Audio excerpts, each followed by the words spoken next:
আওয়ামী লীগের সাধারণ সম্পাদক ও সাবেক সড়ক পরিবহন এবং সেতুমন্ত্রী ওবায়দুল কাদের কিভাবে দেশ ছাড়লেন পুলিশের কাছে ব্যাখ্যা চেয়েছেন আন্তর্জাতিক অপরাধ ট্রাইব্যুনাল। 2 সপ্তাহের মধ্যে আইজিপিকে ব্যাখ্যা দিতেও বলা হয়েছে। 17 ডিসেম্বর শুনানি শেষে চিফ প্রসিকিউটর তাজুল ইসলাম এসব তথ্য নিশ্চিত করেছেন। ওয়ালটনের পণ্য কিনে জিতে নিতে পারেন নগদ 20 লক্ষ টাকা। Double million offer, Walton fridge কিনে পেতে পারেন 20 লক্ষ টাকা। রয়েছে কোটি কোটি টাকার নিশ্চিত উপহার।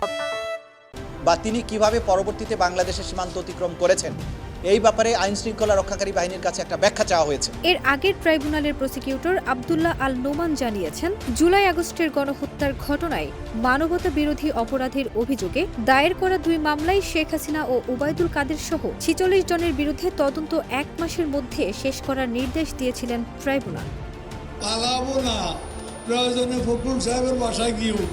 জানা যায়, ওবায়দুল কাদের গত 8 নভেম্বর মেঘালয়ের রাজধানী শিলং হয়ে কলকাতায় পৌঁছান। গত 9 নভেম্বর চট্টগ্রামের হালি শহরের আগ্রাবাদ অ্যাক্সেস রোডের এয়ার টাওয়ারের একটি বাড়িতে ওবায়দুল কাদের অবস্থান করছেন এমন সন্দেহে অভিযান চালায় পুলিশ। পরে তাকে না পেয়ে তার স্ত্রীর বড় ভাই নুরুল হুদা বাবুকে থানায় নিয়ে জিজ্ঞাসাবাদ করে পুলিশ।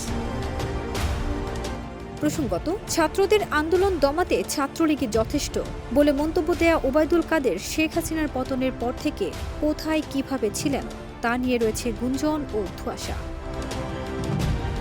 ফারজানা নিকিতা, দেশ রূপান্তর।